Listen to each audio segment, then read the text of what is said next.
Hello everyone, this is Hitesh भैया। कैसे हैं आप लोग और कैसी चल रही है आपकी बोर्ड एग्जाम की तैयारी। तो भैया देखिए, जितने भी विद्यार्थी क्लास 10 2026 में अपना पेपर देने वाले हैं उन सभी विद्यार्थियों के लिए एकदम वायरल पेपर लेकर के आ गए हैं।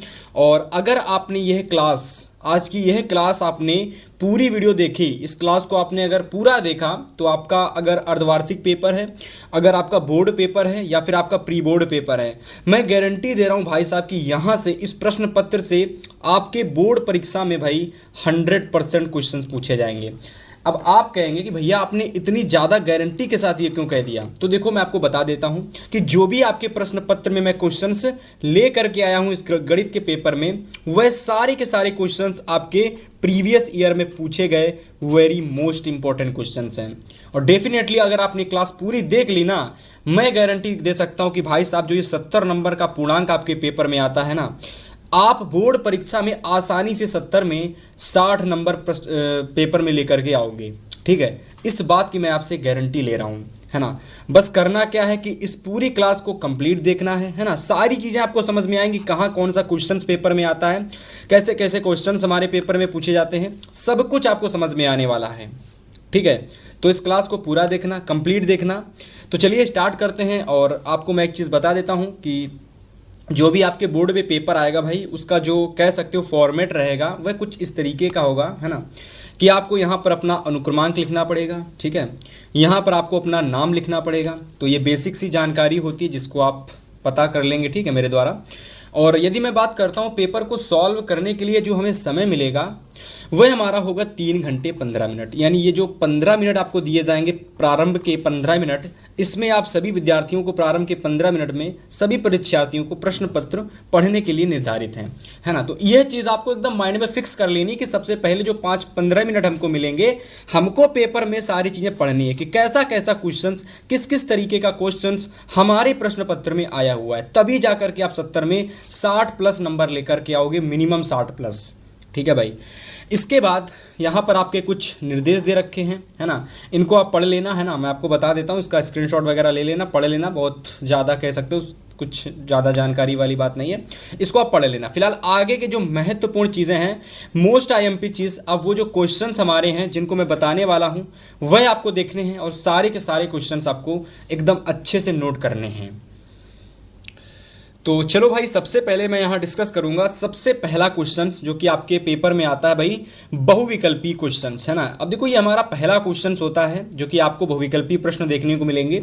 अब होता है क्या है कि आपके पेपर में बहुविकल्पी प्रश्न टोटल 20 आते हैं। कितने आते हैं आपके पेपर में? टोटल बहुविकल्पी प्रश्न 20 पूछे जाते हैं। और इसके लिए आप लोगों को कम से कम ये समझ लो कि आपको आधा घंटे के अंदर ये सारे क्वेश्चंस कर लेने, यानी 30 मिनट के अंदर अपने ये सारे क्वेश्चंस आपको निपटा देने हैं, कैसे भी करके। ठीक है, तो सभी प्रश्न के लिए आपको 1-1 नंबर मिलेगा अगर आप सारे क्वेश्चंस को सही करके आते हो। मैं गारंटी दे रहा हूं, मैं आपको 20 में 20 नंबर पूरे दिलाऊंगा। बस इस क्लास को आप कंप्लीट देख लेना। सारे क्वेश्चंस एकदम वेरी इंपॉर्टेंट हैं, है ना। सारे के सारे क्वेश्चंस जो भी मैंने यहाँ पर आपके लिए पेपर में क्वेश्चन लिए हैं, ये सारे के सारे क्वेश्चंस आपके वेरी इंपॉर्टेंट क्वेश्चंस हैं भाई। ठीक है, चलो सबसे पहला क्वेश्चन देखो। सबसे पहला क्वेश्चन देखो, कह रहा है कि हर के 2 की घात 5 इंटू 5 की घात n। तो देखो, यह क्वेश्चन जो हमारा पहला क्वेश्चन है ना, बहुत आसान है, एकदम 1 मिनट के अंदर समझ में आ जाएगा।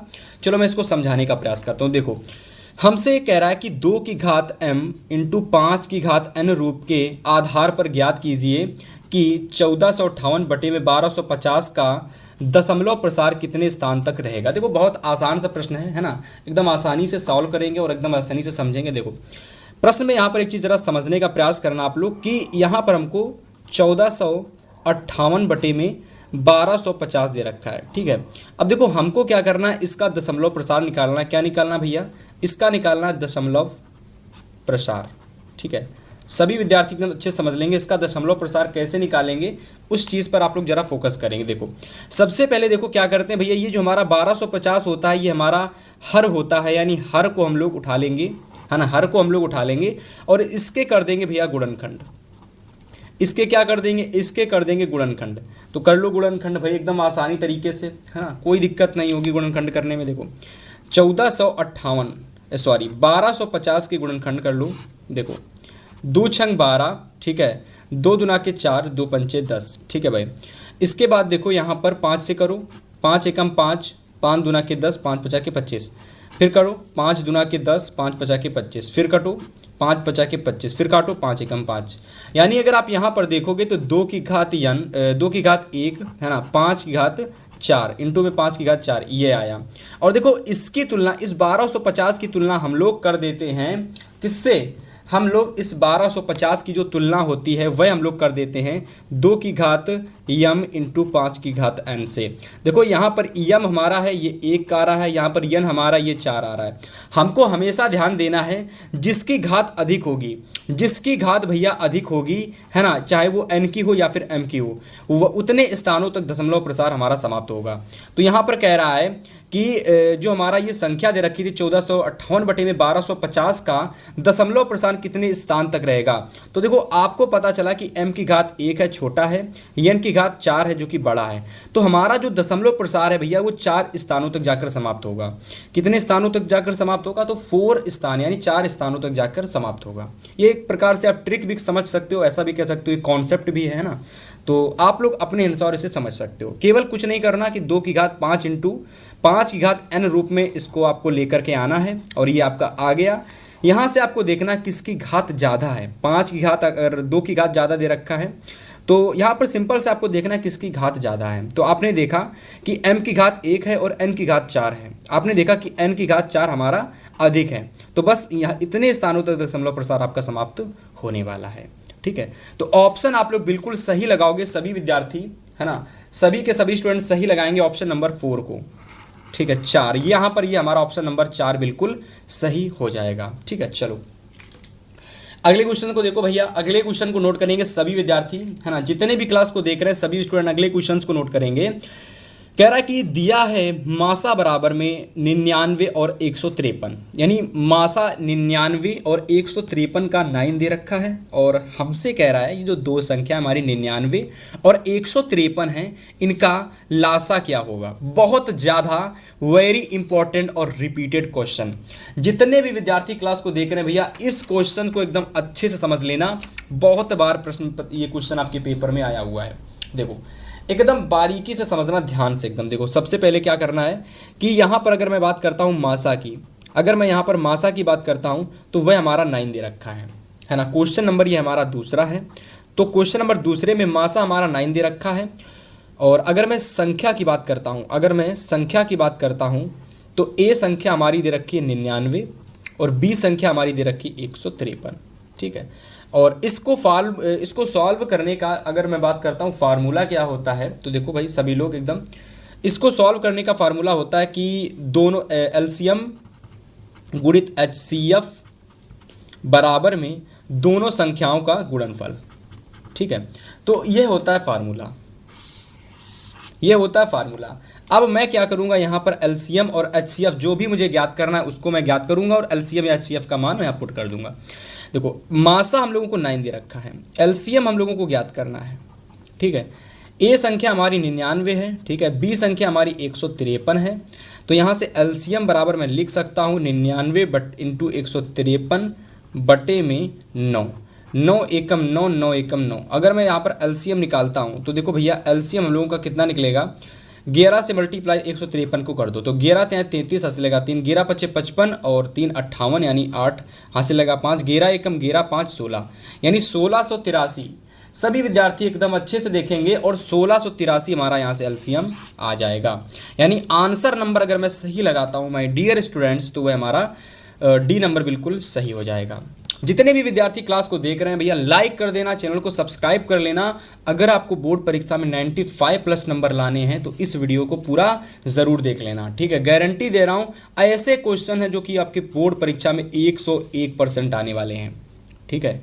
चलो आगे क्वेश्चन नंबर नोट करो, क्वेश्चन नंबर 3 को। क्वेश्चन नंबर 3 हमसे कह रहा है कि बहुपद हम लोगों को यहाँ पर एक दे रखा है x² माइनस का 2x माइनस का 3। तो यहाँ पर हमसे x² माइनस का 2x माइनस का 3 जो हमारा ये बहुपद दे रखा है ना, इसके हमको शून्य ज्ञात करने हैं। क्या ज्ञात करने हैं भैया, इसके हमको शून्य ज्ञात करने हैं। देखो कैसे ज्ञात करोगे, एकदम बारीकी से समझो भैया। क्वेश्चन नंबर हमारा ये तीसरा है, ठीक है। देखो सबसे पहले यहाँ पर अगर मैं बात करता हूँ बहुपद की, तो वह हमारा है एक्स स्क्वायर, ठीक है, वह हमारा क्या है, वह हमारा है एक्स स्क्वायर, ठीक है, माइनस का 2x माइनस का 3, ये हमारा बहुपद है। हमसे कह रहा है कि ये शून्यक होंगे, तो शून्यक का मतलब क्या होता है कि आपको x की वैल्यू निकालनी है। आपको क्या निकालनी है, आपको x की वैल्यू निकालनी है। देखो सबसे पहले कैसे करोगे, तो इसके गुणनखंड कर लो, एक्स स्क्वायर माइनस का 2x माइनस का 3, इस अचर पद -3 को, है ना, एक्स स्क्वायर की गुणांक कितना दे रखा है, कुछ नहीं है, तो 1 बना लो, तो 1 से मल्टीप्लाई करो तो कितना आ जाएगा, 3 एकम 3। तो आपको यहाँ पर माइनस का 3 आ रहा है, तो आपको यहाँ पर जोड़ने घटाने पर माइनस का 2 लाना है और गुणा करने पर 3 लाना है। इस चीज़ को आपको याद रखना है। तो आप लिखोगे एक्स स्क्वायर, ठीक है भैया, माइनस का, आप क्या करोगे, माइनस का यहाँ पर आप लिखोगे यहाँ पर भैया माइनस का 3x, ठीक है, माइनस का 3x, और यहाँ पर फिर कर दोगे प्लस का x और माइनस का 3। अब देखो अगर आप यहाँ पर समझ पा रहे होगे तो देखो 3 का मल्टीप्लाई जब इस x से करोगे, -3x का मल्टीप्लाई इससे करोगे तो आ जाएगा माइनस का 3x स्क्वायर। जब माइनस के 3x से प्लस का x घटाओगे तो आ जाएगा माइनस का 2x, ठीक है। ऐसे करके आपको गुणनखंड करने हैं भैया। आगे x कॉमन ले लोगे, ठीक है, तो आप इतनी चीज़ तो सभी विद्यार्थी जानते होंगे। यहाँ पर आपका +1 कॉमन आ जाएगा, ठीक है, तो x माइनस का 1 इधर आ जाएगा। यहाँ से x माइनस का 1 ये वाला पूरा ब्रैकेट में एक ब्रैकेट में कर लो, और इस x प्लस 1 को एक ब्रैकेट में कर लो, x प्लस 1, ठीक है, यानी इस x माइनस 3 को एक ब्रैकेट में कर लिया, और इस x प्लस 1 को मैंने एक ब्रैकेट में कर लिया, ठीक है। अब देखो यहाँ से अगर मैं बात करता हूँ तो x बराबर आप लोगों का निकल के आ गया प्लस का 3, और दूसरा निकलेगा x बराबर माइनस का 3। यानी अगर मैं सिंपल शब्दों में बात करता हूँ तो 3 माइनस का 1 हमारा, कह सकते हो सभी विद्यार्थी, है ना, कह सकते हो कि सभी विद्यार्थी कि ऑप्शन हमारा सही हो जाएगा, 3 कॉमा माइनस का 1।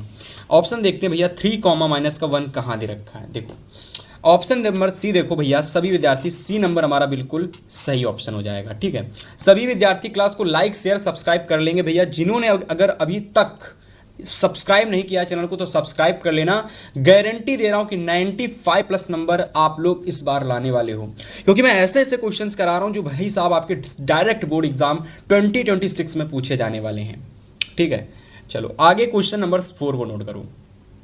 चलो भाई क्वेश्चन नंबर 4 को नोट करो। क्वेश्चन नंबर 4 कह रहा है कि एक द्विघात बहुपद के अधिक से अधिक शून्यांकों, ठीक है, शून्यांकों की, इस पूरे को एक में कर लो, शून्यांकों को, तो शून्यांकों की संख्या होगी। देखो सभी विद्यार्थी एकदम अच्छे से देखो कि द्विघात बहुपद, इस किसकी बात की जा रही है, द्विघात बहुपद की।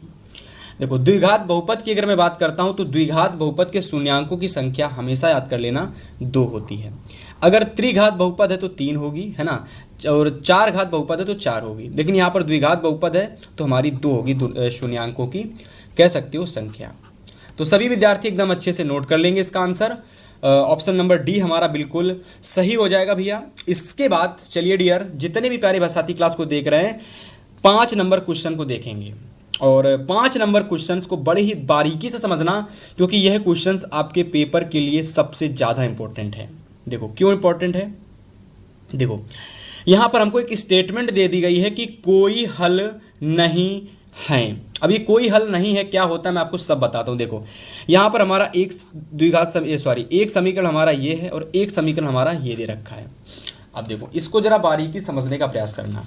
जब भी कभी आपसे क्वेश्चन में 2 समीकरण दे दे, जैसे कि क्वेश्चन नंबर 5 हमारा है, पहली समीकरण है x प्लस का 2y बराबर में 70, दूसरी समीकरण है 2x प्लस का ky बराबर में 35। यहाँ पर जो आप लोगों का यह है k दे रखा है ना, k, इसकी वैल्यू आप लोगों को क्या करनी है माय डियर स्टूडेंट, फाइंड करनी है। इस k की वैल्यू आप लोगों को ज्ञात करनी है। देखो यहाँ पर होता क्या, एकदम बारीकी से समझना। कह रहा है युगपत समीकरण ये दे रखा है, ये दे रखा है, कह रहा है इसका कोई हल नहीं है, तो आप लोगों को k का मान क्या होगा, यानी जब कोई हल नहीं होगा तो k का मान क्या होगा तो आपको बताना। देखो बारीकी से एकदम अच्छे समझना। देखो भाई सबसे पहले अगर मैं कोई हल जब नहीं होता है तो आपको हमेशा एक स्टेटमेंट याद कर लेनी है ना, एक स्टेटमेंट आपको हमेशा याद कर लेनी है कि जब भी कभी कोई हल नहीं होगा तो ऐसी कंडीशन में आप लोगों का होता है a1/a2 डज बराबर b1/b2 does not equal to, है ना, does not equal to c1/c2। तो ये आप लोग हमेशा स्टेटमेंट याद रखना, ये स्टेटमेंट आप लोग हमेशा याद कर लेना। जब भी कभी, है ना, जब भी कभी क्वेश्चन आ जाए और आपसे कह दे कोई हल नहीं है, कोई हल नहीं है। तो हमेशा इस स्टेटमेंट को याद रखना कि a1/a2 बराबर होता है b1/b2 के, लेकिन बराबर नहीं होता c1/c2 के। तो मैं क्या करता हूं, इन दोनों को उठा लेता हूं, a1/a2 बराबर में b1/b2 को उठा लेता हूं। अब मैं क्या करूंगा यहाँ पर भैया, a1 बराबर अगर आप देखोगे तो a1 बराबर आप लोगों का यहाँ से देखो 1 है ना, a1 बराबर 1 है। b1 बराबर अगर आप देखोगे तो आपको 2 दे रखा है, ठीक है, 2 है। और c1 बराबर अगर आप देखोगे तो हमारा 70 दे रखा है। ऐसे ही अगर आप a2 बराबर देखोगे तो आपको 2 दे रखा है। b2 बराबर अगर आप देखोगे तो आपका k दे रखा है। और a1 और c2 अगर आप देखोगे तो हमारा 35 दे रखा है। हमको केवल इतने को निकालना है। देखो कैसे करोगे भैया, a1 बराबर 1 रख दोगे और a2 बराबर आप लोगों का 2 दे रखा है, b1 बराबर आप लोगों का कह सकते हो 2 दे रखा है और b2 बराबर आपका k दे रखा है। तो यहाँ से अगर आप निकालोगे तो k बराबर आपका निकलेगा, तिर्रे गुणा करने के बाद तो 2 दूना के 4, k एकम k, तो 4। k बराबर कितना आ गया भैया, k बराबर में आ गया, आप सभी विद्यार्थी कहोगे कि भैया k बराबर में आ गया 4। तो आंसर हमारा k बराबर कितना सही हो जाएगा, 4। ठीक है, सभी विद्यार्थी एकदम बारीकी से सारी चीज़ें नोट करेंगे भैया। ठीक है, नोट कर लो, k बराबर 4 आपका आंसर बिल्कुल सही हो जाएगा। ठीक है, इस तरीके से अगर 2 समीकरणें आपको दे दी जाती हैं और क्वेश्चन में कह देता है कि कोई हल नहीं है, तो भैया ये फार्मूला लगाना है और a1/a2 बराबर b1/b2 को बराबर कर दोगे तो k बराबर वैल्यू आपको निकल के आ जाएगी। 100% गारंटी है क्वेश्चन आपके पेपर में फंसने वाला है, तो इसको एकदम अच्छे से नोट कर लेंगे। चलिए बात करते हैं अगले क्वेश्चन की। हाँ, तो ऑप्शन आप लोग और टिक लगा लेना, ऑप्शन नंबर 4 को बिल्कुल सही कर लेना भैया, है ना। ऑप्शन नंबर डी हमारा ये बिल्कुल सही हो जाएगा। इसके बाद क्वेश्चन नंबर 6 की ओर बात करते हैं। चलो अगला क्वेश्चन नंबर 6 नोट करो भाई सभी विद्यार्थी। प्रश्न कह रहा है कि यदि द्विघात समीकरण 3x² माइनस का k प्लस 0 बराबर 0 है ना, ये हमारा एक द्विघात समीकरण है। कह रहा है अगर ये हमारा द्विघात समीकरण है तो हमको इसके मूल समान दे रखे हैं, यानी इसके मूल समान हैं, फिर हमको k का वैल्यू ज्ञात करना है। देखो यह क्वेश्चन अलग है, यह क्वेश्चन अलग है, दोनों के दोनों क्वेश्चन आपके बोर्ड परीक्षा के लिए वेरी इंपॉर्टेंट हैं, ये चीज़ आप लोग और याद कर लेना। तो चलो अब हम लोग सॉल्व करते हैं इस क्वेश्चन को और एकदम बारीकी से समझने का प्रयास करते हैं। क्वेश्चन नंबर हमारा 6 है। यहाँ पर हम लोगों को 3x² माइनस का 6x प्लस का k बराबर में 0, यह हमको एक द्विघात समीकरण दे रखी है। ठीक, द्विघात समीकरण को एक ये दे रखी है। देखो अगर यहाँ पर आप देखोगे तो इसके मूल समान है, इसके क्या समान है, मूल जो हैं वह आप लोगों के समान दे रखे हैं। जब भी कभी क्वेश्चन में कह दे कि भैया मूल क्या हैं, मूल आप लोगों के समान हैं, तो ऐसी कंडीशन में बच्चा आपको याद रखना है कि b² माइनस का 4ac बराबर में 0 होता है। अब देखो ये क्या होता है मैं आपको ये भी बता देता हूँ। देखो जब भी कभी मूल समान होते हैं तो हमारा जो विविक्त कर होता है बच्चा, ठीक है, जो हमारा विविक्त कर होता है, ठीक है, तो अगर मैं विविक्त कर की बात करता हूँ माय डियर स्टूडेंट्स, तो विविक्त कर हमारा 0 के बराबर में होता है और इस विविक्त कर का मान होता है b² माइनस का 4ac, जिसको हम लोग d भी कहते हैं, तो सिंपल से इसको चाहे आप b² माइनस का 4ac कह लो या तो आप d कह लो। ठीक है, तो यहाँ से हमको b² माइनस का 4ac बराबर में 0 दे रखा है। हमको क्या करना है, इस द्विघात समीकरण से a बराबर आपको निकाल लेना है 3, b बराबर आप निकालोगे तो माइनस का 6 आ जाएगा, c बराबर अगर आप देखोगे तो k दे रखा है। b² माइनस का 4ac में सारी वैल्यू पुट करेंगे तो b बराबर देखिए माइनस का 6 दे रखा है, तो इसका कर लेंगे स्क्वायर, b² है ना, माइनस लगाएंगे 4 लगाएंगे, a बराबर देखो दे रखा है 3, ठीक है, और c बराबर में देखो दे रखा है k। ठीक है, तो यहाँ से आप लोगों का हो जाएगा 3 और k बराबर में 0, तो ये हो जाएगा 36 प्लस का ये हो जाएगा 4 तिहाई 12 k बराबर में 0। अब ये हो जाएगा माइनस का 12 के बराबर में ये प्लस का 36 उधर जाके ऋणात्मक 36 बन जाएगा, माइनस से माइनस चला जाएगा, 12 एकम 12, 12 तिहाई 36, के बराबर में आपका 3 आ जाएगा यहाँ से, है ना। तो के बराबर में कितना आ गया, के बराबर में आ गया आप लोगों का यहाँ से 3। ठीक है, तो सभी विद्यार्थी को एकदम अच्छे से मैंने स्टेप बाय स्टेप क्वेश्चन को समझाया कि अगर कोई द्विघात समीकरण दे रखी है, उसके मूल समान है, तो b² माइनस का 4ac बराबर में 0 होता है और यह हमारा होता है विविक्त कर। जब भी कभी मूल समान होते हैं तो विविक्त कर हमारा 0 के बराबर में होता है ना, और विविक्त कर का मान होता है b² माइनस का 4ac और यह भी हमारा 0 के बराबर में होगा क्योंकि मूल समान है। ठीक है, तो नोट कर लो भाई, के बराबर में यहाँ से आपका 3 आंसर आ जाएगा। है ना। तो ऑप्शन देखते हैं, तो ऑप्शन नंबर आप लोग बी को बिल्कुल सही कर लोगे, ठीक है। चलो बात करते हैं क्वेश्चन नंबर 7 की।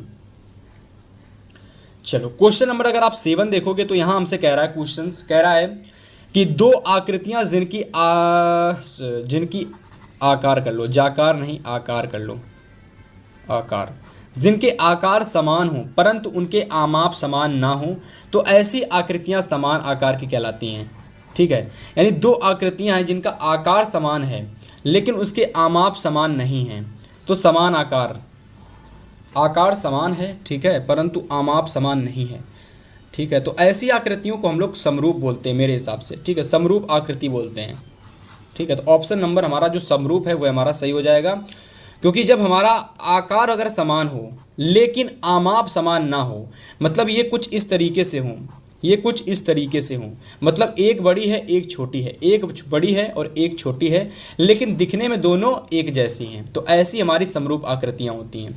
लेकिन दोनों के अगर समान आकार हैं, समान आमाप हैं, देखो ये भी एक तरीके से ये भी एक तरीके से, तो ये हमारी सर्वाक्षम आकृतियां हैं। पर ये देखो हमारा समान आकार है परंतु आमाप समान नहीं है, तो ऐसी कंडीशन में हमारी समरूप आकृतियां होती हैं। तो ऑप्शन देखते हैं, समरूप को बिल्कुल सही लगाते हैं। तो समरूप आकृतियां ऑप्शन नंबर सी हमारा बिल्कुल सही हो जाएगा, ठीक है। चलो इतना नोट कर लो भाई। इसके बाद क्वेश्चन नंबर आप सभी विद्यार्थी नोट करो 8 नंबर को, ठीक है। वेरी इंपॉर्टेंट क्वेश्चन आ चुका है, क्वेश्चन नंबर 8 यहाँ पर, और ये क्वेश्चन आपको 100% देखने को मिलेगा, 100% देखने को मिलेगा भाई, जरूर आएगा पेपर में, इसको जरूर नोट कर लेना। अब देखो इसका मतलब ये है अगर मैं 100% टिक लगा रहा हूँ तो जायज़ सी बात है क्वेश्चन बहुत बार पेपर में आया हुआ है, ठीक है।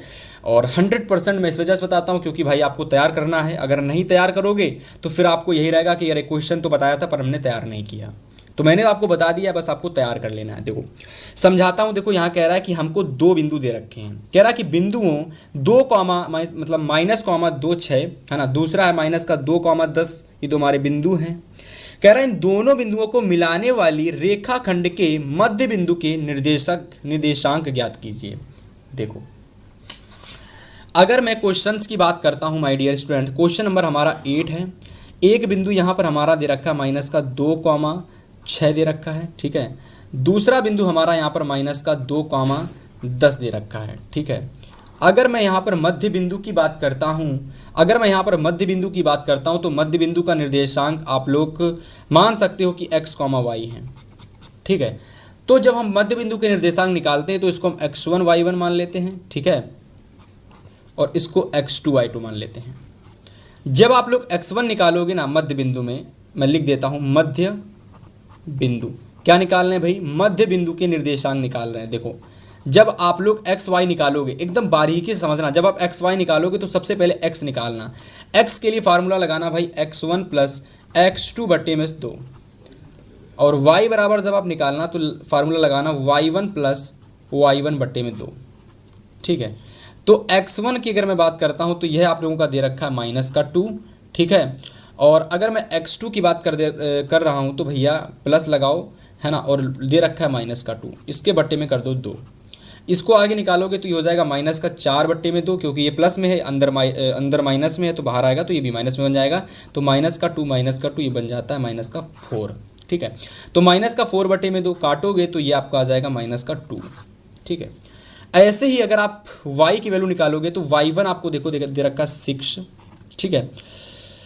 y2 आप लोगों को दे रखा है 10 बट्टे में 2, ये आपका हो जाएगा 10 + 16 यानी कि 16 बट्टे में 2, है ना, 10 + 6 बट्टे में 2 यानी 16 बट्टे में 2, 2 × 2 2 8 16 यानी 8 आपका निकल के यहाँ से आ जाएगा। तो यानी x बराबर में -2, y बराबर में -8, यानी कि 2, -8 आप लोगों का सही हो जाएगा, ठीक है। यानी ये हमारे मध्य बिंदु के निर्देशांक हो जाएंगे। तो ऑप्शन नंबर सभी विद्यार्थी 2, -8 को देखोगे कहाँ है, 2, -8, -2, अरे सॉरी गलती हो गई, -2, है, -2, है, ठीक है। दिखा देता हूँ फिर आगे, देखो -2, तो ऑप्शन नंबर हमारा सी नंबर बिल्कुल सही हो जाएगा, ठीक है।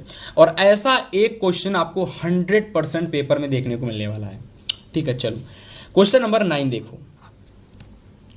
9 नंबर क्वेश्चन कह रहा है कि यहाँ पर कि 2 10² 30 बटे में 1 + 10 स्क्वायर 30 का मान होगा। देखो इस प्रश्न को सॉल्व करने के लिए भाई एक स्टेटमेंट हमेशा याद कर लेना। क्वेश्चन नंबर 9 है 2 10 स्क्वायर, ठीक है, 30 बटे में 1 + 10 स्क्वायर 30, ठीक है, ये हम लोगों को दे रखा है।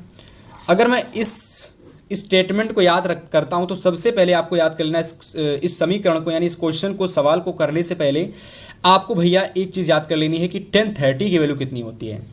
तो अगर मैं 10 30 की वैल्यू की बात करता हूं तो ये होती है 1 बट्टे में 1/√3, ये हमारी 10 30 की वैल्यू होती है। तो ये हमारी क्या होगी 10 30 की वैल्यू। अब मैं क्या करूंगा, इस 1/√3 को यहाँ पुट कर दूंगा। देखो 1/√3 और इसका कर दूंगा स्क्वायर, ठीक है, बटे में 1 प्लस ब्रैकेट में 1/√3 और इसका कर दूंगा स्क्वायर, ठीक है। आगे देखो यहाँ पर अगर मैं आगे सॉल्व करता हूँ तो देखो इसका जब स्क्वायर हटाओगे भाई तो ये हो जाएगा 1/3, इसका जब आप स्क्वायर हटाओगे तो ये हो जाएगा 1 + 1/3, है ना। इतनी चीज़ बेसिक चीज़ सभी को पता होगी। तो ये हो जाएगा 2/3, ठीक है, एलसीएम वगैरह कर लेना। तो ये हो जाएगा 3 + 1/3, ये 3 से 3 कैंसिल हो जाएगा। तो देखो ये हो जाएगा आपका 2/3 + 1 यानी 2/4, 2 एकम 2, 2 दुना के 4, यानी आंसर आप लोगों का यहाँ से आ जाएगा 1/2। तो सभी विद्यार्थी एकदम बारीकी से समझे होंगे कि क्वेश्चंस को मैंने कैसे सॉल्व किया है, और उम्मीद करते हैं भाई जिस तरीके से मैंने क्वेश्चंस को सॉल्व कराया है ऐसे ही आपको सॉल्व करना है। देखो ऐसा हमको एक सवाल दे रखा है, इस तरीके का एक सवाल आएगा तो देखो सबसे पहले 10 30 की वैल्यू क्या होती है वह आपको पता होनी चाहिए। अब जब 10 30 की वैल्यू आपको पता होगी तो आपको यहाँ पर पुट कर देना, दोनों में स्क्वायर लगा हुआ था, है ना, बारीकी से एकदम सॉल्व कर लिया, 1/2 आंसर आपका आ गया, ठीक है। चलो आगे क्वेश्चन नंबर 10 देखो। क्वेश्चन नंबर 10 देखो, क्वेश्चन नंबर 10 क्या कह रहा है। क्वेश्चन नंबर 10 कह रहा है कि 5 सेंटीमीटर त्रिज्या के वृत्त पर उसके केंद्र से 13 सेंटीमीटर दूर स्थित एक बिंदु से खींची गई स्पर्श रेखा की लंबाई होगी। देखो इस प्रश्न को समझने से पहले मैं आपको इसका चित्र बना देता हूं, जिसके बाद में आपको क्वेश्चन और अच्छे से समझ में आने वाला है ना, जिसके बाद में क्वेश्चन आपको और भी अच्छे से समझ में आने वाला है। देखो क्वेश्चन नंबर 10 को देखो, सबसे पहले कह रहा है कि 5 सेंटीमीटर त्रिज्या के वृत्त पर उसके केंद्र से 13 सेंटीमीटर दूर स्थित एक बिंदु से खींची गई स्पर्श रेखा की लंबाई आपको बतानी है। देखो सबसे पहले मैं क्या करूंगा, यहाँ पर सबसे पहले मैं यहाँ पर एक वृत्त बना लेता हूँ, ठीक। सबसे पहले मैंने यहाँ पर एक वृत्त बना लिया। तो कह रहा कि 5 सेंटीमीटर त्रिज्या, 5 सेंटीमीटर त्रिज्या है। अब मैं यहीं कहीं पर एक त्रिज्या का निर्माण कर लेता हूं, जैसे कि प्रश्न पत्र में आपको क्वेश्चन बताया गया होगा। देखो 5 सेंटीमीटर एक तिरछी त्रिज्या मैंने बना ली। कह रहा कि 5 सेंटीमीटर त्रिज्या के वृत्त से केंद्र से, अब इसके केंद्र से 13 सेंटीमीटर दूर, 13 सेंटीमीटर दूर, यानी इस वृत्त से कहीं बाहर पर एक बिंदु होगा 13 सेंटीमीटर पर, यहाँ पर ही मान लो, यहाँ से लगाकर इतनी पूरी लंबाई मान लो 13 सेंटीमीटर है, ठीक है, और इसकी लंबाई मान लो 5 सेंटीमीटर है, ठीक है। तो कह रहा है कि बिंदु से, यानी इस बिंदु से खींची गई स्पर्श रेखा, तो यानी इस बिंदु से जब हम वृत्त पर कोई बिंदु चूज कर लेते हैं, मान लो यह बिंदु है, तो यहाँ से यहाँ तक अगर मैं कोई एक लाइन खींचता हूँ तो यह लाइन हमारी एक स्पर्श रेखा बन जाती है। क्या बन जाती है? स्पर्श रेखा। यानी ये हमारी एक, अगर मैं इसको O मान लेता हूँ, अगर मैं इसको A मान लेता हूँ, और B बिंदु पर मैंने स्पर्श कराया तो AB हमारी स्पर्श रेखा होगी। इस AB की लंबाई अगर मैं ज्ञात करूँगा तो देखो ये हमारा कर्ण हो जाएगा, ये हमारा लंब हो जाएगा, ये हमारा आधार हो जाएगा। और सभी को पाइथागोरस प्रमेय पता होगी। पाइथागोरस प्रमेय कहती है कि जो कर्ण का स्क्वायर होता है वह बराबर होता है लंब के स्क्वायर के और आधार के स्क्वायर के, ठीक है। तो कर्ण को निकालोगे तो भैया इस पर अंडर रूट आ जाएगा, लंब का स्क्वायर करोगे तो लंब आपका 13 दे रखा है, ठीक है। लंब आप लोगों का यहाँ पर देखो 13 दे रखा है, इसका स्क्वायर कर दो। आधार आप लोगों का 5 दे रखा है तो 5 का स्क्वायर कर दो, ठीक है। तो 13 का स्क्वायर करोगे 169 आ जाएगा, 5 का स्क्वायर करोगे 25 आ जाएगा, 25 169 को जोड़ोगे तो ये अंडर रूट में आ जाएगा 194, और जब 194 को बाहर निकालोगे तो ये आपका हो जाएगा 14, यानी 14। तो 14 सेंटीमीटर कह सकते हो कि सभी विद्यार्थी हमारी स्पर्श रेखा की लंबाई होगी, ठीक है। तो ऑप्शन नंबर सभी विद्यार्थी क्या लगाएंगे? ऑप्शन नंबर सही लगाएंगे 14 सेंटीमीटर को, ठीक है। 1 मिनट में दोबारा फिर से देख लेता हूँ, एक बार दोबारा मैं फिर से देख लेता हूँ। 9 5 14 है ना, 6 दूना की 8, 194, ठीक है। यानी 14 सेंटीमीटर हमारा बिल्कुल सही आंसर होगा। यानी ऑप्शन नंबर अगर मैं देखता हूँ, 1 मिनट, एक मिनट, 194 है ना, 194 देखो 14 इंटू 14 करो भाई, 14 चक्कू 56, ठीक है, 14 चक्कू 56, एक मिनट, ये हमारा 16 सेंटीमीटर होगा जहाँ तक, ठीक है, 14 इंटू 14। तो यहाँ से आप लोग इस 4 को भाई 14 सेंटीमीटर कर लोगे, ठीक है। तो इस तरीके से आपको करना है क्वेश्चन को सॉल्व, एकदम बारीकी से मैंने अच्छे समझाया है ना। चलो भाई, अब मैं बात करता हूँ क्वेश्चन नंबर 11 की। तो सभी विद्यार्थी क्वेश्चन नंबर 11 को नोट करेंगे और एकदम सही पर टिक लगाने का आंसर का प्रयास करेंगे। जिन भी विद्यार्थियों को क्वेश्चंस के आंसर हमसे पहले आते हैं, सभी विद्यार्थी क्या करेंगे प्यारे साथी, क्वेश्चन का आंसर हमसे पहले बताने का प्रयास करेंगे, ताकि हमें भी पता चल सके ऐसा कौन सा विद्यार्थी है जिसको क्वेश्चंस के आंसर पहले से आते हैं, ठीक है। चलो, यह क्वेश्चन देखो आपको हर बार पेपर में देखने को मिलेगा। क्वेश्चन कह रहा है कि 2 से 12 तक की विषम संख्याओं का समांतर माध्य होगा। देखो, अगर मैं 2 से 12 तक की, क्वेश्चन नंबर हमारा 11 है, 2 से अगर मैं 12 तक की बात करता हूं, तो देखो 2 से अगर आप 12 तक देखोगे तो 2 से 12 तक हमारी कितनी विषम संख्या है। आप कहेंगे भैया जी हमारी विषम संख्या 3 होती है, हमारी विषम संख्या 5 होती है, हमारी विषम संख्या 7 होती है, हमारी विषम संख्या 9 होती है और हमारी विषम संख्या 11 होती है। ये टोटल हमारी 5 हैं, तो हर में आप 5 कर लोगे और अंश में इन सभी को जोड़ दोगे, ठीक है। तो 3 + 5 + 7 + 9 + 11, ठीक है। अब आप सभी को फार्मूला नहीं पता तो बता देता हूँ। समांतर माध्य निकालने का फार्मूला होता है कुल योगों की संख्या, कुल योग बटे योगों की संख्या, कुल योग बटे योगों की संख्या। कुल योग हमारा ये होगा, इस योगों की संख्या 5 है, तो सबसे पहले इसको जोड़ लो। तो 11 और 9 आपका 20, 20 7 27, 27 5 32, 32 और 3 35, यानी 35 बटे 5, 5 एकम 5, 5 7 35, यानी 7 आप लोगों का यहाँ से सही आंसर आ जाएगा, ठीक है। सभी लोग नोट कर लो भैया एकदम अच्छे तरीके से, है ना। और इसके बाद मैं बात करता हूँ क्वेश्चन नंबर 11 के बाद में क्वेश्चन नंबर 12 की। हालांकि 7 आप लोगों का सही आंसर हो जाएगा, पर यहाँ पर 7 कहीं नहीं दे रखा है ना। तो आप लोग ऐसा करोगे कि यहाँ पर आप लोग किसी एक ऑप्शन को सही कर लोगे, 8 को 7 बना लो, ठीक है। होता है कि कभी कभी ऑप्शन में मिस्टेक हो जाती है ना, क्योंकि जब प्रिंटिंग में, जब रोबोट तो है नहीं भाई, तो प्रिंटिंग मास्टर है, तो मिस्टेक हो ही जाएगी। तो आपको ऑप्शन नंबर डी को 8 से 7 कर लेना है भाई, ठीक है। और उम्मीद करता हूँ क्वेश्चन आपको जरूर तैयार हुआ होगा। और जिन भी स्टूडेंट ने इस क्लास को एकदम अच्छे से देख रहे हो भाई, पूरी क्लास को देख लेना। गारंटी दे रहा हूँ कि मैथ में आपको ऐसे ऐसे क्वेश्चंस आज की इस क्लास में मैं डिस्कस कर रहा हूँ भाई, जो आपके 100% आने वाले हैं, ठीक है। चलो, क्वेश्चन नंबर 12 को वेरी इंपॉर्टेंट डालो और इसको नोट कर लो। चलो, तो अगर मैं क्वेश्चन नंबर 12 की बात करता हूं, तो यह कह रहा है कि किसी सिक्के को एक बार उछालने पर, है ना, किसी सिक्के को एक बार उछालने पर शीर्ष आने की प्रायिकता होगी। तो शीर्ष आने की प्रायिकता 1/2 होती है। अगर नहीं पता तो भाई बात जान लो, शीर्ष आने की प्रायिकता कितनी होती है, 1/2। कुल परिणाम यानी अनुकूल परिणाम बटे में कुल परिणाम, अनुकूल परिणाम बटे में कुल परिणाम प्रायिकता होती है। तो 1/2 आंसर नंबर हमारा सी बिल्कुल सही हो जाएगा। चलो, very important number 13 number question note करेंगे सभी विद्यार्थी कि 1 से 10 तक की धनात्मक सम संख्याओं का समांतर माध्य होगा। अब इस प्रश्न का आंसर आप हमें स्वयं से करके बताओगे। देखो, मैं आपको बता देता हूं कि जैसे मैंने अभी आपको क्वेश्चन कराया था ना, ये वाला, कि सबसे पहले 1 से 10 तक की जितने भी आपकी सम संख्या हो या फिर विषम संख्या, उनको नोट कर लो और उन सभी को ऐड कर लो, ठीक है। इसके बाद जितनी भी संख्याएं दे रखी हैं उनको गिन कर नीचे रख दो। तो आपको सबसे पहले क्या करना है कि 1 से 10 तक की जितनी भी धनात्मक सम संख्याएं हैं, जैसे कि आपको बता देता हूँ, 2 हो गई आपकी, 4 हो गई आपकी, 6 हो गई आपकी, 8 हो गई आपकी, है ना, 10 हो गई। तो इन सभी को सबसे पहले जोड़ लो। अब ये है कितनी, टोटल 5 हैं। जोड़ने के बाद आपने जोड़ा कितनी निकली है आपकी, 10 8 18, 18 से 24, 24 4 28, 28 2 30, तो 5 छक्का 30, यानी 6 आंसर आपका यहाँ से आ जाएगा। तो देखो, मैंने यहीं पर सॉल्व कर दिया इस क्वेश्चन को, है ना। कुछ नहीं है, बस मैथ के पेपर में जो MCQ आते हैं बस उनको समझना है।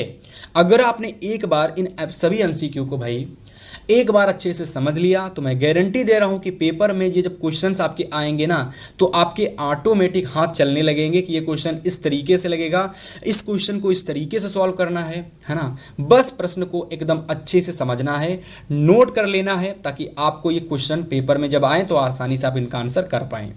चलो, 40 नंबर क्वेश्चन देखो, यदि एक समान त्रिज्या R के 2 अर्धगोलों को, अब देखो बहुत आसान सा क्वेश्चन होता मैं यहाँ पर आपको समझाता हूँ, इसके बाद प्रश्न मैं बाद में पढ़ूंगा। देखो, कह रहा कि जैसे दो अर्धगोले हैं, मान लो ये हमारे दो अर्धगोले हैं, इन दोनों अर्धगोलों का जो वक्र या फिर कह सकते हो जो वक्र पृष्ठीय क्षेत्रफल होता है क्या होता है 3 पाई आर स्क्वायर, इसका भी होता है 3 पाई are square.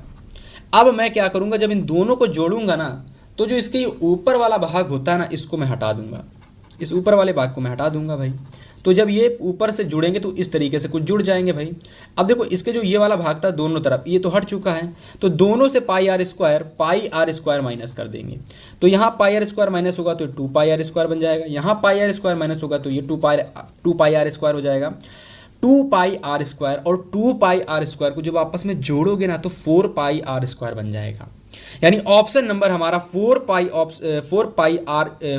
Are square, option number first हमारा बिल्कुल सही हो जाएगा। ठीक है, ऐसे करके क्वेश्चंस आपको करने हैं, एकदम आसान सा क्वेश्चन है लेकिन है इंपॉर्टेंट एग्जाम के लिए, है ना, यह बात आपको याद रखनी है।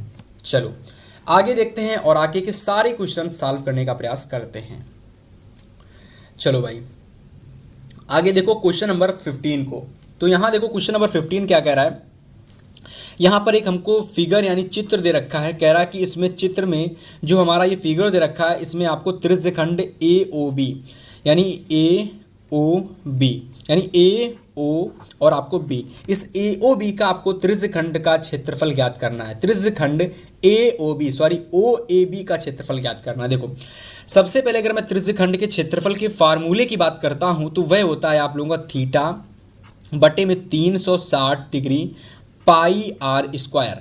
थीटा आप लोगों को 60 डिग्री दे रखा है, देखो 30 डिग्री दे रखा है, तो थीटा की जगह 30 डिग्री कर लो, बट्टे में 360 कर लो, 0 से 0 चला जाएगा, पाई का मान 22/7 हो जाएगा। आर आप लोगों का 4 × 4 यानी 2 बार है तो स्क्वायर करके 2 बार कर दोगे। 3 एकम 3, 3 एकम 3, 3 दूना के 6 और आगे काटोगे तो 4 एकम 4, 4 तिहाई 12। अब इसको काटो भाई, 3 एकम 3, 3 सत्ते 21, दशमलव लगाओ, एक आया तो मतलब क्या हो जाएगा 10 हो जाएगा। तो जब 1 हो जाएगा तो 3 त्रिकाई 9, फिर से 1 आया फिर से ये 3 हो जाएगा। ठीक है, तो यहाँ से आपका आ जाएगा 7.33। ठीक है, अब 7 से फिर से काटो, 7 एकम 7, दशमलव लगाया, ठीक है, 33 है तो 7 चौक 28 हो जाएगा, है ना। अब 28 हो जाएगा तो 5 बचेगा, तो 7 सत्ते 49 कर लो। अब देखो 4 से मल्टीप्लाई कर लो तो 4 सत्ते 28, 4 छंग 24, 1 25, ठीक है, 4 एकम 4, ठीक है, 4 एकम 4, 4 सत्ते 28, 1 तो मतलब अगर मैं देखूंगा तो यहाँ पर आपका लगभग 1 मिनट थोड़ी मिस्टेक हो रही है, दोबारा देखो, 4 सत्ते 28 कहाँ से लेगा 2, 4 चक्कू 16 और 16 2 18, हासिल लेगा 1, है ना, 4 एकम 4 तो 4.18 आ रहा है। तो 8 यहाँ पर है तो 1 बढ़ा दो तो 4.19 हो जाएगा। तो आंसर हमारा बिल्कुल सही हो जाएगा बी नंबर, 4.19 सेंटीमीटर स्क्वायर हमारा बिल्कुल सही होगा इस त्रिज्यखंड के क्षेत्रफल का। ठीक है, यानी इस त्रिज्यखंड OAB का जो आंसर होगा वह हमारा होगा भाई 4.19 सेंटीमीटर। तो चलिए स्टूडेंट सभी लोग इसको एकदम अच्छे से नोट कर लेंगे। इसके बाद क्वेश्चन नंबर 16 को देखो। चलो भाई क्वेश्चन नंबर 16 को देखो, कह रहा है कि दो बिंदुओं के निर्देशांक माइनस का 1,3 और दूसरे बिंदु के निर्देशांक 2, माइनस का 1 दे रखा है। हमसे कह रहा है इनके बीच की दूरी आपको बतानी है। देखो सबसे पहले अगर मैं बीच के दूरी की फार्मूले की बात करता हूं ना तो आपको हमेशा एक चीज़ याद कर लेनी है, दूरी सूत्र। हमेशा आपको एक चीज़ याद कर लेनी है, 16 नंबर क्वेश्चन है, हमेशा याद कर लेना। जैसे मान लो एक बिंदु हमारा दे रखा है इसको हम A मान लेते हैं, दूसरा बिंदु हमारा दे रखा है जिसको हम B मान लेते हैं। इस A बिंदु के निर्देशांक माइनस का 1,3 दे रखा है, B बिंदु के निर्देशांक 2, माइनस का 1 दे रखा है। हमको इसके बीच की दूरी निकालनी है, तो हमेशा याद कर लेना दूरी सूत्र, हमेशा याद कर लेना दूरी सूत्र। दूरी सूत्र क्या होता है भैया? दूरी सूत्र होता है अंडर रूट में x1 माइनस x2 का होल स्क्वायर, ठीक है, प्लस में y1 माइनस y2 का होल स्क्वायर। x1 कितना है? माइनस का 1, प्लस माइनस का लगाओ, x2 कितना दे रखा है? 2 दे रखा है, इसका होल स्क्वायर कर दो। y1 कितना दे रखा है? 3 दे रखा है। y2 कितना दे रखा है? माइनस का, तो माइनस का 1 का स्क्वायर कर लो। ये आप लोगों का हो जाएगा माइनस का 3 का स्क्वायर, प्लस में ये आप लोगों का 3 + 1 का स्क्वायर, ठीक है, अंडर रूट कर लो। 3 त्रिकाई 9 हो जाएगा, 4 चौकू 16, इसका अंडर रूट कर लो तो अंडर रूट में 25, इसको बाहर निकालोगे तो ये आपका 5 हो जाएगा। यानी 5 जो आप लोगों की दूरी हो जाएगी, यानी 5 आपकी दूरी हो जाएगी। 5 कुछ नहीं होता तो 5 मात्रक कर लो, ठीक है। तो 5 मात्रक आपकी दूरी हो जाएगी, यानी ए बी की बीच की दूरी जो होगी। तो चलिए भाई अब आपको बताते हैं अगला क्वेश्चन। तो यहाँ अगर आप देखोगे तो हमारा अगला क्वेश्चन जो है वह हमारा क्वेश्चन नंबर 17 है। देखिए जितने भी विद्यार्थी हमारे साथ अभी तक क्लास में जुड़े हुए हैं, मैं आपसे सभी से एक बात कहना चाहता हूं कि अगर जो भी मैं क्वेश्चंस कराता हूं, अगर आप उन क्वेश्चंस को एक बार करने के बाद उन सभी क्वेश्चंस की अगर आप 3 बार घर में प्रैक्टिस कर लेते हैं, मैं आपसे गारंटी के साथ कह सकता हूं कि वह क्वेश्चन आप बड़े ही जल्दी और बड़े ही आसान तरीके से पेपर में बना के आने वाले हो, ठीक है। तो चलो भाई अब डिस्कस करते हैं क्वेश्चन नंबर 17 को। यहाँ पर देखो क्वेश्चन कह रहा है, बहुत आसान सा क्वेश्चन है। क्वेश्चन कह रहा है कि भैया यहाँ पर हमको एक द्विघात समीकरण दे रखी है 5x² माइनस का 2x प्लस 2 बराबर में 0। तो ये हमारी एक द्विघात समीकरण है। कह रहा है कि इस द्विघात समीकरण के मूलों का योग होगा, मतलब कि इस द्विघात समीकरण के आपको मूलों का योग ज्ञात करना है, ठीक है। बहुत आसान सा क्वेश्चन है भाई, क्वेश्चन नंबर 17 है, ठीक है। तो चलो भाई कैसे सॉल्व करना है भाई, चलो बात करते हैं। देखो सबसे पहले देखो हमारा द्विघात समीकरण है 5x² माइनस का 3x, ठीक है, प्लस में 2 बराबर में 0, ठीक है। अब देखो स्टूडेंट सबसे पहले मैं क्या करूंगा मेरे प्यारे साथी, सबसे पहले यहाँ पर हमको इसके क्या ज्ञात करने हैं, शून्यांकों का मूलों का योग। तो देखो सबसे पहले मूलों का योग क्या होता है, मैं उसको बताने से पहले मूल बता देता हूँ। तो मूल आपके होते हैं 2 तरीके से, एक होता है अल्फ़ा व बीटा, ठीक है। और हमको यहाँ पर योग पूछ रहा है भाई, तो हमको यहाँ योग ज्ञात करना है जो कि होता है भाई अल्फ़ा प्लस बीटा। और अल्फ़ा प्लस बीटा बराबर में क्या होता है, माइनस का b अपॉन ए, माइनस का b अपॉन में ए, ये आपका होता है मूलों का योग। तो मैं क्या करूँगा माय डियर स्टूडेंट, सबसे पहले यहाँ पर अगर मैं बात करता हूँ तो ए आपका हो जाएगा 5, ठीक है। b की अगर मैं बात करता हूँ हो जाएगा माइनस का 3, और अगर मैं c की बात करता हूँ तो वह हो जाएगा हमारा 2। तो यहाँ से अगर मैं निकालता हूँ मूलों का योग तो वह हमारा निकलेगा माइनस का b, है ना, मतलब माइनस का 3 दे रखा है, ठीक है। तो ब्रैकेट के अंदर माइनस का 3 अपॉन में a बराबर 5, तो आ जाएगा यहाँ से आपका 3/5, ठीक है भाई।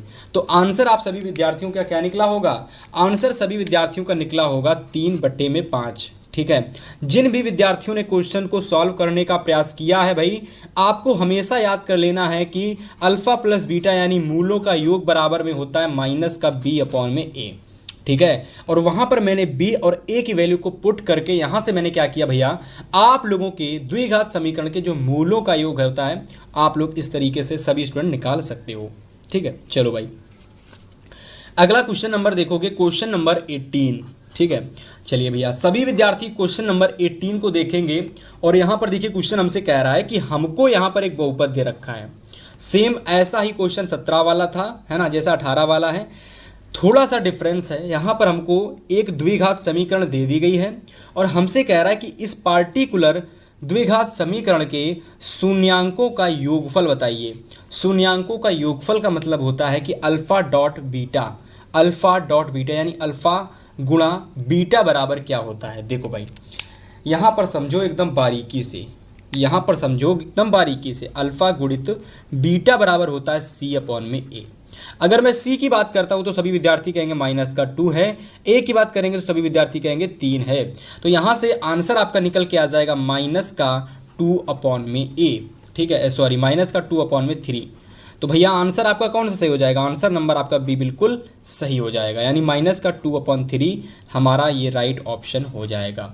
सभी प्यारे साथी एकदम क्लास को देख रहे होंगे भाई, लाइक कर देना अगर आपने अभी तक क्लास को लाइक नहीं किया है। बहुत ही ज़्यादा इंपॉर्टेंट क्वेश्चंस हैं, हर वह क्वेश्चन इंपॉर्टेंट है जो मैं करा रहा हूँ, ठीक है। चलो क्वेश्चन नंबर 19 देखो, कह रहा है कि दी गई संख्या में अभाज्य संख्या होगी। अब आप लोगों को यहाँ पर अभाज्य संख्या बतानी है, कौन सी है। तो देखो 0 हम लोगों को गिनेंगे ही नहीं, अगर मैं 1 को गिनता हूँ तो ये हमारी अभाज्य संख्या है, 2 हमारी भाज्य संख्या है और 8 हमारा भाज्य संख्या है। तो ये दोनों ऑप्शन हमारे गलत होंगे, सही ऑप्शन हमारा बी नंबर यानी ऑप्शन नंबर 1 हमारा बिल्कुल सही हो जाएगा, ठीक है। यानी आप सभी को पता होगी कि 1 हमारी 3 हमारी, 5 हमारी, 7 हमारी, 9 हमारी अभाज्य संख्याएं होती हैं। ठीक है, तो सभी विद्यार्थी नोट कर लेंगे भैया। इसके बाद 20 नंबर देखो, अगला क्वेश्चन नंबर 20 कह रहा है कि बहुपद दे रखा है एक्स स्क्वायर प्लस का 7x प्लस का 10। ठीक है, और हमसे कह रहा है कि इस बहुपद के शून्यक होंगे। हमसे कह रहा है इस बहुपद के भैया शून्यक क्या होंगे। तो देखो भैया यहाँ पर एकदम आसानी से कैसे करोगे इस क्वेश्चन को सॉल्व, और कैसे करना है भाई वह मैं आपको बताने वाला हूँ। देखो क्वेश्चन नंबर हम लोगों का यहाँ पर 20 है, यानी 20 नंबर क्वेश्चन है। ठीक है, तो देखो सबसे पहले यहाँ पर द्विघात बहुपद देखो दे रखा है एक्स स्क्वायर प्लस का 7x प्लस का 10 बराबर में 0।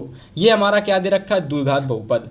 अगर मैं बहुपद की बात करता हूँ तो देखो बहुपद में आप सभी को क्या निकालना है, शून्यक निकालने। क्या निकालना है, शून्यक। देखो शून्यक की अगर मैं बात करता हूँ तो वह हमारे x की 2 वैल्यू होती हैं। तो अगर आप यहाँ से x की 2 वैल्यू निकालोगे तो सबसे पहले आपको इस द्विघात बहुपद को गुणनखंड विधि से सॉल्व करना आना चाहिए। देखो कैसे करोगे, यहाँ समझो। एक्स स्क्वायर प्लस का 7x प्लस का 10 दे रखा है। यह जो हमारा 10 अचर पद दे रखा है ना, सभी विद्यार्थी क्या करेंगे, इसका गुणा एक्स स्क्वायर की कितनी घात दे रखी है, तो आप कहोगे भैया 1 दे रखी है, तो इस 1 घात से इसका मल्टीप्लाई करो तो 10 आएगा।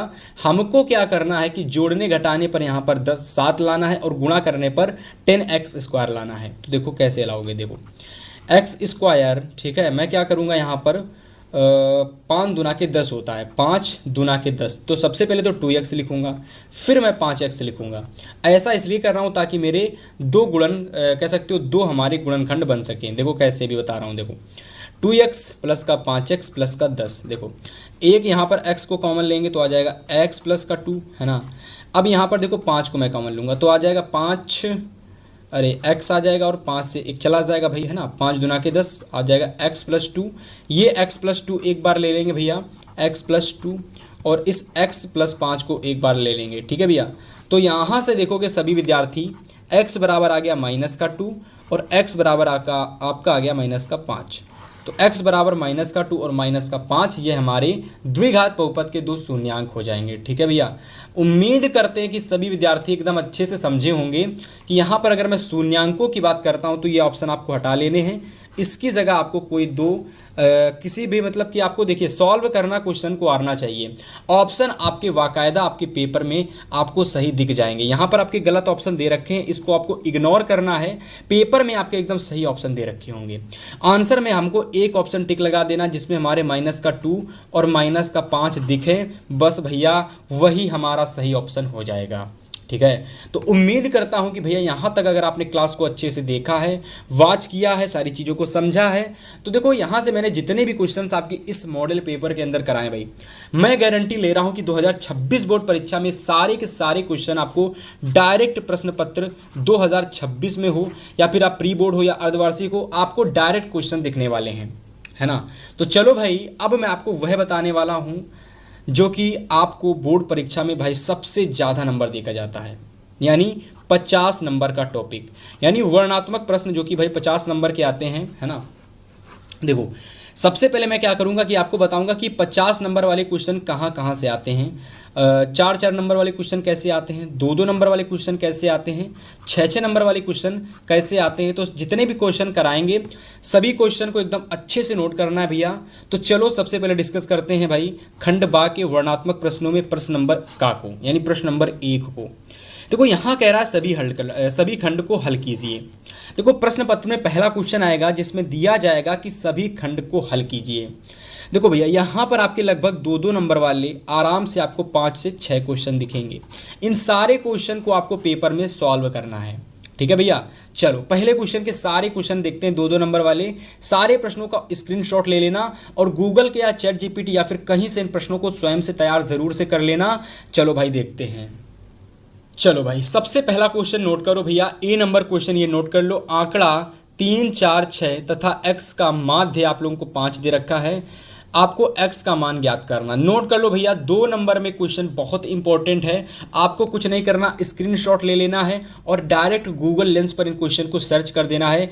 आज प्रेजेंट टाइम में एआई एक ऐसा एप्लीकेशन गूगल पे आ गया है जिसमें केवल आप स्क्रीनशॉट दे करके डालेंगे, सारे क्वेश्चन का एकदम सॉल्यूशन एकदम अच्छी भाषा में लिखा हुआ आ जाएगा। तो कुछ नहीं करना भैया, गूगल का जो एआई ऑप्शन है वहाँ से सारे क्वेश्चन आपको मिल जाएंगे, है ना। बस अच्छे से क्वेश्चन को समझ लो कौन इंपॉर्टेंट है।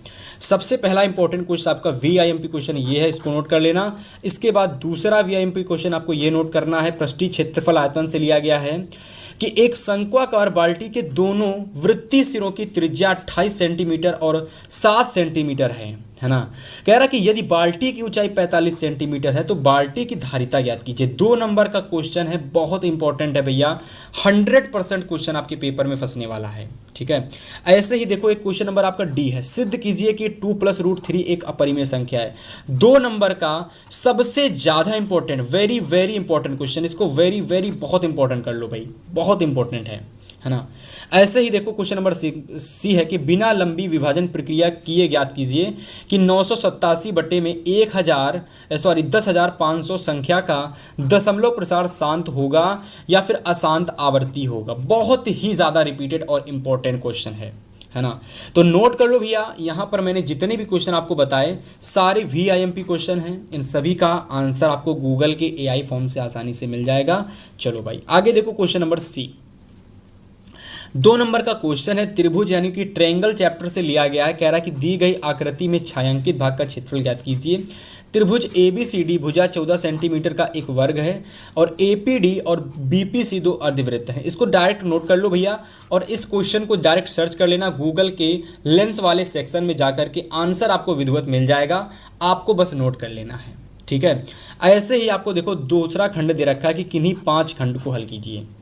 अब देखो यहाँ पर आपको जो दूसरा क्वेश्चन है ना, इसमें आपको 4-4 नंबर वाले सारे के सारे क्वेश्चन देखने को मिलने वाले हैं, है ना।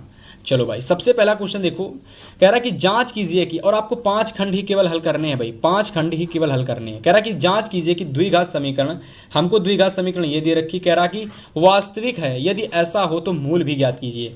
कह रहा कि इस द्विघात समीकरण के क्या है, कह रहा कि द्विघात समीकरण में ये जो द्विघात समीकरण है, कह रहा ये वास्तविक है ना। तो कह रहा कि इसके मूल ज्ञात कीजिए, नोट कर लो। अगला क्वेश्चन है कि 2 संख्याओं का वर्गों का अंतर 180 है। 2 संख्याओं के वर्गों का अंतर 180 है। छोटी संख्या का वर्ग बड़ी संख्या का 8 गुना है। दोनों संख्याएं ज्ञात कीजिए। बहुत ही ज़्यादा इंपॉर्टेंट, यहाँ पर एक संख्या को a मान लेते हैं और दूसरी संख्या को भैया b मान लेते हैं। दोनों संख्याएं हमको ज्ञात करनी पड़ती हैं। 2 चर वाले रैखिक समीकरण प्लस द्विघात समीकरण से कंबाइंड क्वेश्चन है, बहुत इंपॉर्टेंट है। 100% पेपर में 2026 में ये आपके क्वेश्चन आने वाला है। ऐसे ही आप लोग अगला क्वेश्चन नंबर सी देखो कि थेल्स प्रमेय का प्रयोग करते हुए सिद्ध कीजिए कि एक त्रिभुज की किन्हीं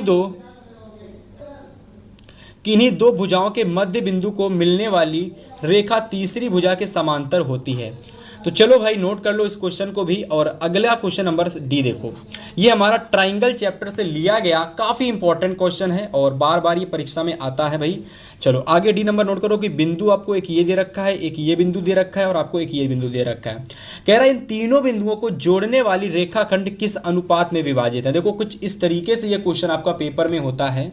देखो जैसे कि मान लो एक बिंदु ये है, एक बिंदु ये है और एक बिंदु ये है। तो होता क्या है कि आपको इस तरीके से इन तीनों को मिला देना। एक बिंदु आपका ये हो गया, एक बिंदु आपका ये हो गया, एक ये हो गया, इसको ABC नाम दे दिया। तो ये जो अनुपात आपका निकल गया, मान लो 1:2 हो सकता है, 2:3 हो सकता है, 3:4 हो सकता है ना। तो ये जो बीच की रेखा है 3:4, 2:3 इस अनुपात में हो सकती है। तो ऐसे करके क्वेश्चन 4 नंबर में हर साल पेपर में आता है भैया, नोट कर लेना। इसके बाद ई नंबर देखो। अब देखो यहाँ पर अगर आप देखोगे तो 1 2 3 4 5 6 प्रश्न है टोटल 4 नंबर वाले, लेकिन करने केवल 5 ही क्वेश्चन हैं। इसको नोट कर लो। निर्देशांक ज्यामिति का यह क्वेश्चन भी है कि बी बिंदु यानी बिंदु ए के निर्देशांक ज्ञात कीजिए। AB वृत्त का व्यास है और जिसका केंद्र 2,3 है और बी निर्देशांक आपको 1,4 दे रखा है। तो 4 नंबर के लिए इस प्रश्न को वेरी इंपॉर्टेंट डाल करके तैयार कर लो भाई। चलो अब मैं बात करने वाला हूं यहाँ पर हमारे तीसरे क्वेश्चन की, जहाँ पर आपको 6-6 नंबर वाले यानी तीसरे खंड की, जहाँ पर आपको 6-6 नंबर के क्वेश्चंस देखने को मिलने वाले। तो सबसे पहला ट्रिग्नोमेट्री का यह क्वेश्चन नोट कर लो, इसका जल्दी से स्क्रीनशॉट ले लो भाई। यहाँ पर आपको cos 0, sin 30, sin 45 और sin 90, cos 60 डिग्री है ना, cos 60 डिग्री और cos 45 डिग्री की वैल्यू का मान रख करके बराबर में 7/4 दे रखा है ना। तो आपको यहाँ पर इसका कह सकते हो कि 7/4 यानी लेफ्ट हैंड साइड जो है ना वह आपकी 7/4 दे रखी है। तो राइट हैंड साइड भी आप लोगों को क्या करनी है, 7/4 आपको दिखानी है, यानी लेफ्ट हैंड साइड बराबर में राइट हैंड साइड आपको प्रूव करके दिखाना। चलो भाई नोट कर लो, जल्दी से स्क्रीनशॉट ले लो, 6 नंबर का वेरी इंपॉर्टेंट क्वेश्चन है। चलो भाई अब बात करने वाले हैं आगे के महत्वपूर्ण क्वेश्चंस की। अब देखो मैं एक चीज़ आपको बता देता हूं कि जितने भी विद्यार्थी क्लास को देख रहे हैं भाई, सबसे पहले यहां पर एक चीज़ ध्यान से समझ लेना कि यहां पर क्या होता है कि 6-6 नंबर वाले क्वेश्चंस आपको पेपर में 2 देखने को मिलेंगे, जिनमें से केवल एक ही क्वेश्चन का आपको आंसर पेपर में करके आना है ना। अब ये नहीं है कि भैया आपने पढ़ा नहीं तो दोनों ही कर देना। देखो सिंपल से साफ साफ अथवा दे रखा है, अथवा का मतलब ही होता है 2 में से कोई एक क्वेश्चन पेपर में करके आना है ना। लेकिन बहुत सारे विद्यार्थी क्या करेंगे कि पढ़ते ही नहीं है, दोनों के दोनों क्वेश्चन कराते हैं। ऐसा नहीं करना है ना। और वह क्वेश्चन करना है जो क्वेश्चन आपको बहुत अच्छे से आता है, ठीक है भैया। इसके बाद देखो अथवा वाला दे रखा है कि त्रिभुज ABC में जिसका कोण 20 समकोण है और tan A बराबर में 1/√3 दे रखा है, तो आप लोगों को निम्नलिखित का मान ज्ञात करना है। ये क्वेश्चन हालांकि पूरा नहीं दे रखा है ना, तो आप लोग इसको एक बार सर्च करके देख लेना गूगल लेंस के, आपको ये क्वेश्चन दोबारा पूरा मिल जाएगा है ना। ये पूरा क्वेश्चन नहीं है, प्रिंटिंग मास्टर से थोड़ी मिस्टेक हो गई है। हाल फिलहाल आप लोग इसको आगे के क्वेश्चन नोट करो भाई। चलो आगे देखो समुद्र तल, ये क्वेश्चन देखो यार ट्रिग्नोमेट्री के अनुप्रयोग से लिया गया वेरी इंपॉर्टेंट क्वेश्चन है भाई। ऐसा क्वेश्चन तो हर साल आता है, ऐसा क्वेश्चन तो भाई हर साल आता है, इग्नोर ही नहीं करना है, एकदम नोट करके छाप करके एकदम उतार करके 3 से 4 बार इसकी प्रैक्टिस करके भाई एग्जाम में चले जाना। बहुत इंपॉर्टेंट है क्वेश्चन ये, ठीक है। अथवा में देखो अगला क्वेश्चन, ये भी देखो ट्रिग्नोमेट्री के अनुप्रयोग से ना हर साल क्वेश्चंस आते हैं, और ये 2 क्वेश्चंस अगर आप तैयार कर लेते हो तो मेक श्योर, मैं गारंटी के साथ कह सकता हूं भैया दोनों के दोनों क्वेश्चंस इस बार छपे हुए हैं आपके पेपर में, ठीक है। स्क्रीनशॉट ले लेना, स्वयं से इसको गूगल लेंस से सर्च करके बाकायदा अच्छे से एकदम समझ लेना, ठीक है। इसके बाद देखो 5वां नंबर क्वेश्चन है 6 नंबर का, और यहाँ पर हमारा सांख्यिकी से क्वेश्चन लिया गया है। कहाँ से? सांख्यिकी से, ठीक है। नोट कर लो भैया, सांख्यिकी से क्वेश्चन लिया गया है। एक्स और वाई की वैल्यू आपको ज्ञात करनी है। अगर आपको माध्यक आपको 28.5 दे रखा हो तो देखो ये हमारी सारणी दे रखी है ना। और यहाँ से आपको इस क्वेश्चन को एकदम अच्छे से स्क्रीनशॉट ले करके तैयार कर लेना है। और ये क्वेश्चन भी आपके दृष्टि से इम्पॉर्टेंट है, यानी परीक्षा की दृष्टि से यह वाला क्वेश्चन भी काफ़ी ज़्यादा इम्पॉर्टेंट है, ठीक है।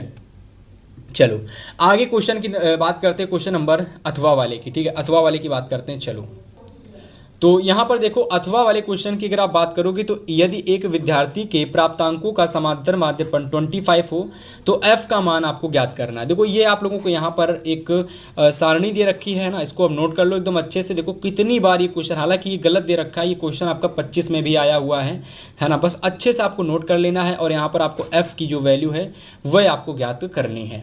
तो अच्छे से एकदम स्क्रीनशॉट ले लो। और इस तरीके से देखो भाई, आज की इस क्लास के अंदर जिस भी विद्यार्थी ने इस क्लास को पूरा देखा है, मैं भाई साहब गारंटी लेकर कह सकता हूं कि अगर आपने इस क्लास को पूरा वॉच किया है ना, आपको वह जानकारी मिली है, वह क्वेश्चन आपको समझ में आए हैं जो क्वेश्चन आपके 2026 में आपको डायरेक्ट पेपर में दिखने वाले हैं, ठीक है। उम्मीद करता हूँ इस क्लास को समझा होगा भाई, अच्छे से देखा होगा आपने, और सारे क्वेश्चन को भाई नोट करके 3 बार घर में प्रैक्टिस जरूर कर लेना। बस इतना कर लेना, 70 में 60 नंबर आपको इजीली पक्का हो जाएगा, ठीक है। अगर आपको सभी सब्जेक्ट की वीडियो चाहिए हैं, है ना, हिंदी इंग्लिश सभी सब्जेक्ट की, चैनल के साथ आप जुड़ जाइएगा, है ना। सब्सक्राइब कर लेना, नोटिफिकेशन बेल को भी ऑन कर लेना, है ना।